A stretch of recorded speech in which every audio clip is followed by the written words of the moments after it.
tell, the countdown is on till these girls need to be in the field combining black beans. So I'm gonna kind of focus on getting loose ends wrapped up on them, software loaded into it, globes put on them, just make sure everything's talking. But we do have to do a couple more things to this corn head before these leave. He's calibrating the deck plates right now.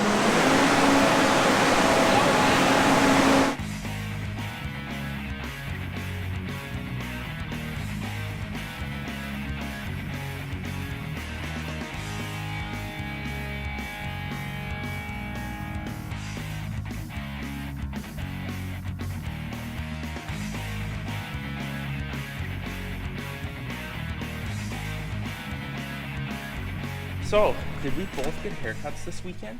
I did, yes. Yeah, mine's a little shorter than I like to see, but mine was free. My barber moved away, so I had to go elsewhere, and your wife never comes to the farm to cut mine, so. Happens. So today, we have a lot of parts that need to be disassembled. Nothing's hard here. Loosen this up. Take 3 bolts off, this all comes off. We're replacing deck plates, gathering chains, and we're actually upgrading this to hopefully eliminate a lot of header loss. I should look at the pamphlet that sold us on this, but I will look into that. Rambling. So what we're gonna do right now, we're gonna strip this all apart. Me and Brody are gonna learn how to put this together, and then once we get it together, then we'll show you how to do it.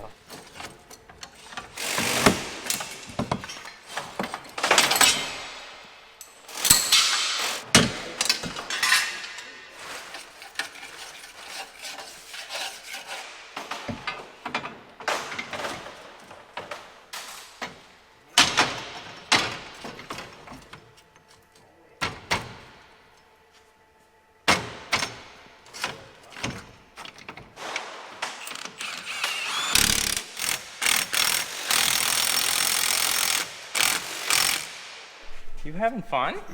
Yep. This is what fun looks like. Getting your hands just full of grease lube. I'm getting the chain lube. It's like, oh, I should rub this on my boots. There you go. Condition the boots. There you go. So you guys have to install onto the gathering chain, what do they call this? The Cobb shock absorber is what I'm gonna call it. So these little paddles, I got it, go on to the chain, which has a brush on the bottom of it. So I'll show you over here. They have to put the brush on there and that absorber. So here's the chain when it's on the deck plates and everything. So the idea of this is to reduce, it's supposed to reduce header loss by 80%. So we know we have a problem with header loss.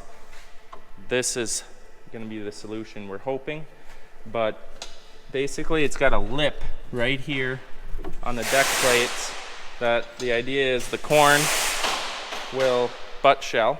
When the cob comes slamming down here, it explodes, and that's where you get head loss from. And the idea of these is to kind of absorb some of the impact, and then any head loss that does occur or butt shatter is supposed to get caught in the deck plate here, where the little bristle brush on the bottom of these actually sweeps the deck plate clean every time and throws the loose shelled corn in the head, which then goes in the combine, in your grain tank, in your bin, to the elevator, and then you get paid. So this is a product that we're going to be trying on one head to see how well it works, and ideally all we have to do is gain 1 bushel per acre to pay for the kit. I think we can easily get that, and as far as I'm concerned, if you can pay it off in 1 year, and we could quite honestly do better than that. If you can pay something off in a year, that's you should buy that. All right, guys, I got half the head done. The Brock wrapped this here, so I'm gonna go chat with him a bit. I'm out of battery. I'm sure you guys will have it done when I get back, right? No. I think this is going to be a good product. We are going to show side-by-sides from our other head to show you guys, show ourselves,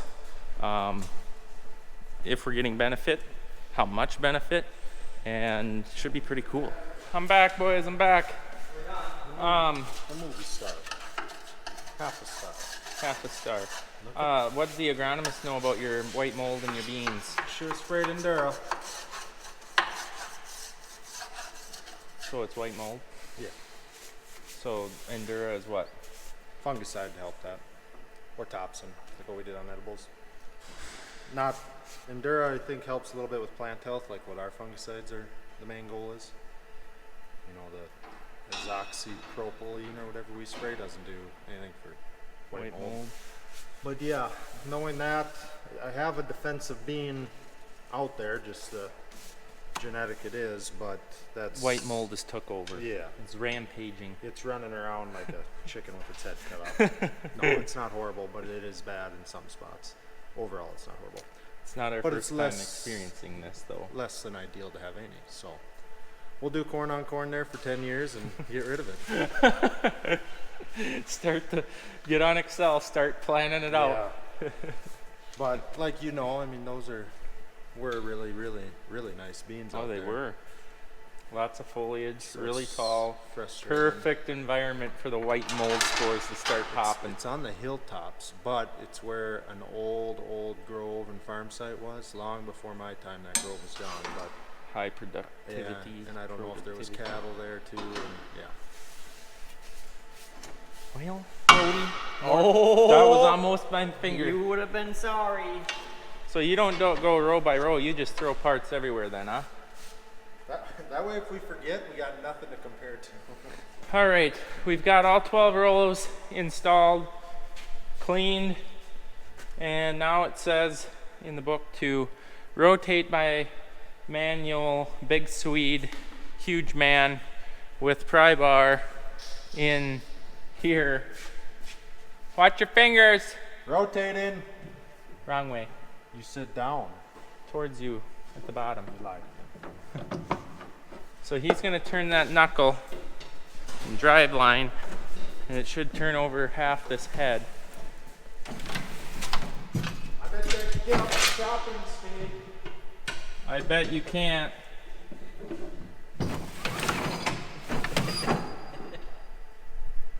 So what we're looking for is anything that binds, hits, or is not running as it should. I don't see anything concerning to you. I mean, there's really nothing we changed that should change how everything runs. Doing the other side. So if anyone's wondering how a corn head works in slow motion, these are the gathering chains. This is what brings the cobs up into the auger that goes to the head. Underneath here is the snap roller. That's what actually grabs the stalk, rips it through the stripper plates here, that pops the cob off, and then once you get underneath the head, this is the lawnmower blades that actually chops the corn stalk. So anyone that doesn't know how a corn head works, they're pretty straightforward. So straightforward. Easy, and all that this kit is doing is trying to eliminate or cut down drastically on header loss, which I think we can all attest to was a big issue last fall with head speed, ground speed.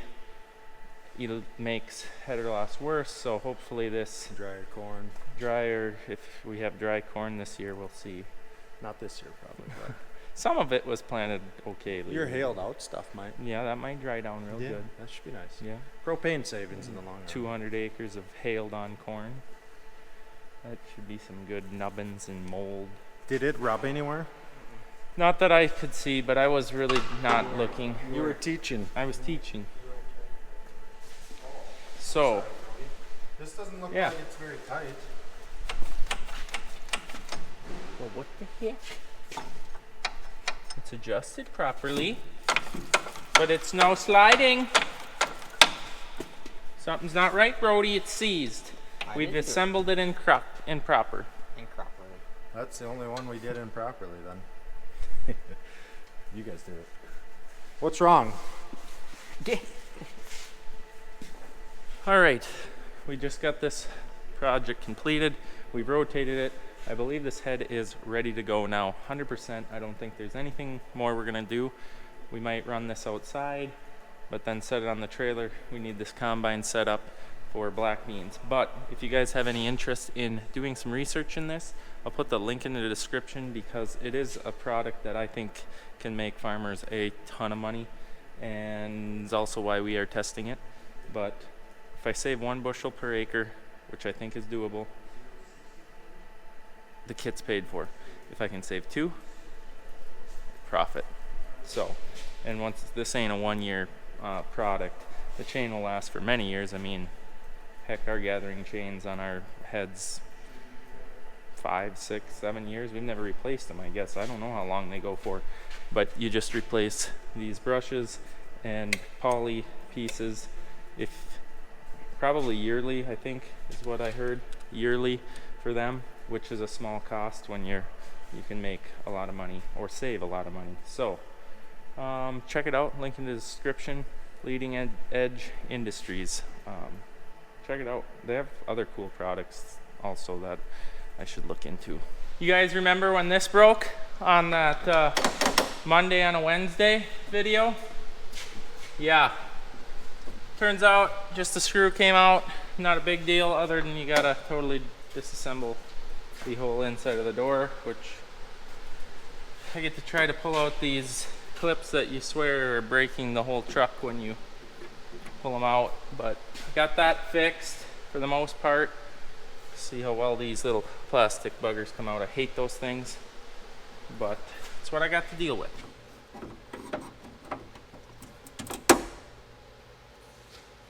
Doesn't help that they're about, what, 35, 40 years old, 35.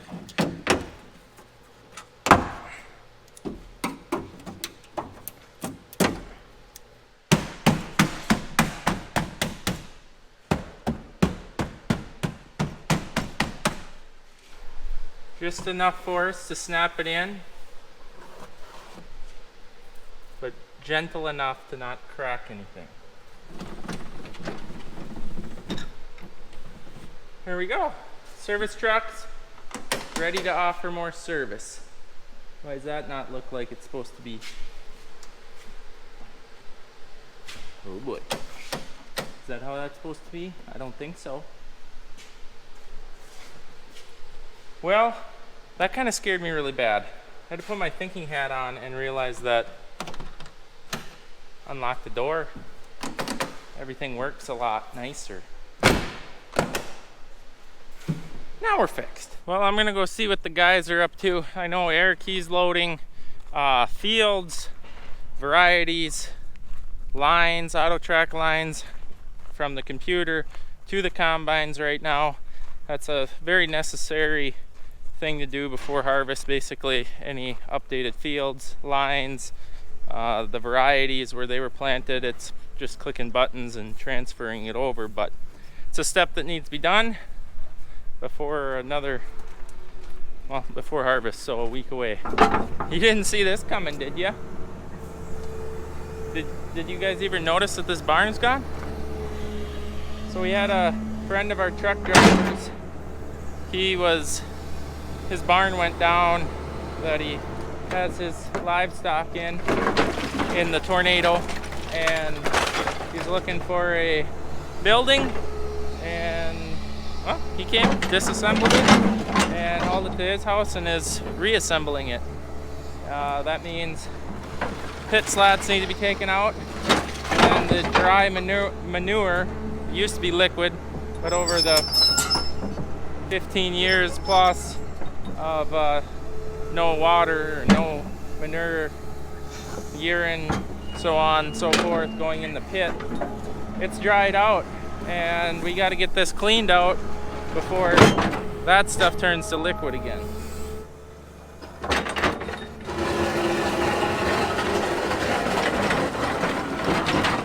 So we did have a couple other ideas on what to do with this pit.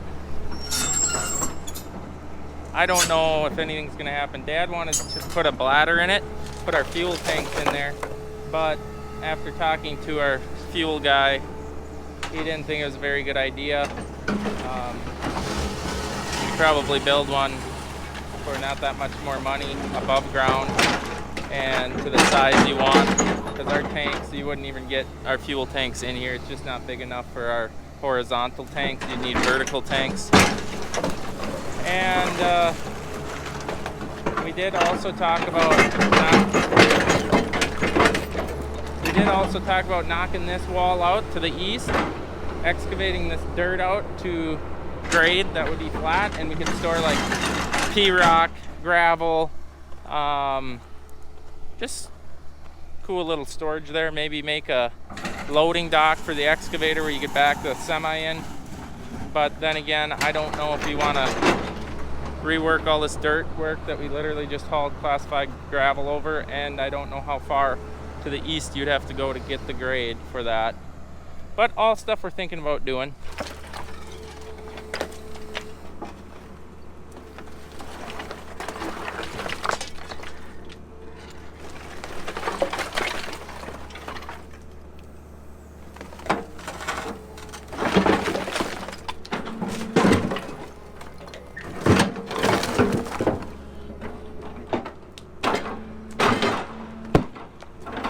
You're telling me the AC is busted again?